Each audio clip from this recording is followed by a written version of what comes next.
Hi everyone, welcome back to our channel Samsha Education. So today we are going to start fourth question of exercise 3.3. So let's start. Fourth question. Draw a rough figure of a quadrilateral that is not a parallelogram. तो उन्होंने हमें कहा है कि एक rough figure draw करनी है quadrilateral की, लेकिन वो पैरेललोग्राम नहीं होना चाहिए, but has exactly two opposite angles of equal measures. लेकिन उसके कोई भी दो ऑपोजिट एंगल्स जो हैं वो इक्वल मेज़र के होने चाहिए, मतलब सेम होने चाहिए, लेकिन वो जो फिगर होएगी ना वो पैरेललोग्राम नहीं होनी चाहिए। तो अभी यहाँ पे मैंने ऑलरेडी फिगर ड्रॉ करके रखी है। देखो ये मैंने एक फिगर ड्रॉ करी है और इसको नेम दे दिया है ABCD। आपको दिख ही रहा होगा कि ये जो फिगर है ना ये एक काइट शेप में है। तो काइट की प्रॉपर्टीज़ होती हैं कि जो उसके ऑपोजिट एंगल होता है ना, एक ऑपोजिट एंगल कौन सा वाला, ये वाला और ये वाला, ये दोनों इक्वल होते हैं, लेकिन जो ये वाले ऑपोजिट एंगल होते हैं ये इक्वल नहीं होते हैं। तो ये हमारे जो क्वेश्चन में हमें प्रॉपर्टी दी थी वो ये फिगर सेटिस्फाई कर रही है। तो अभी हमने ये काइट की पिक्चर ड्रॉ कर ली। इसमें क्या है, जो एंगल D है वो एंगल B के इक्वल है, लेकिन जो एंगल A है वो एंगल C के इक्वल नहीं है। सो ABCD is a quadrilateral which is not a parallelogram। ये क्वाड्रिलेटरल तो है जिसके दो ऑपोजिट एंगल्स जो हैं वो इक्वल हैं, तो ये पैरेललोग्राम नहीं है। Question fifth, the measure of two adjacent angles of a parallelogram are in the ratio 3:2। तो इन्होंने हमें एक पैरेललोग्राम की बात किया। फर्स्ट ऑफ ऑल यहाँ पे मैंने ड्रॉ भी कर रखा है जिसको हमने नेम दे दिया है ABCD। तो इसमें उन्होंने कहा है कि टू एडजेसेंट एंगल्स है ना वो रेशो में है 3:2। तो देखो हमने कोई भी दो एडजेसेंट मतलब साथ साथ वाले एंगल्स ले लो आप। जैसे मैंने यहाँ पे A और B एंगल ले लिया है, इनकी हमें रेशो गिवन है 3:2।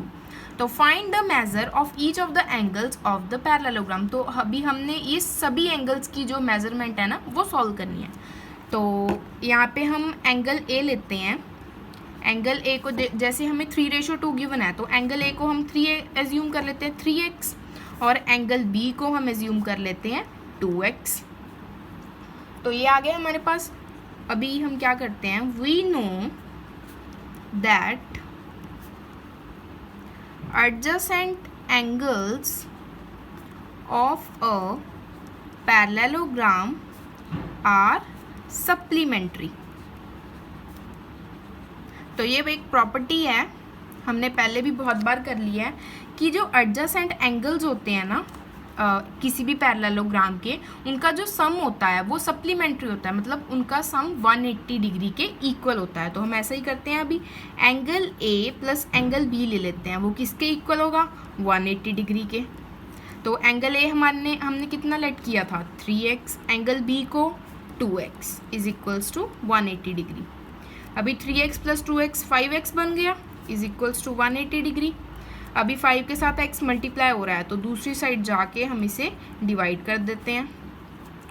तो ये 5 के टेबल पे जब डिवाइड होगा तो हमारी x की वैल्यू आएगी 36 डिग्री।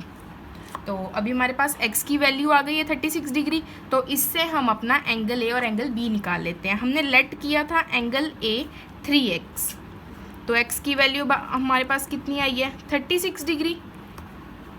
तो एंगल A की वैल्यू हमारे पास आ गई 108 डिग्री।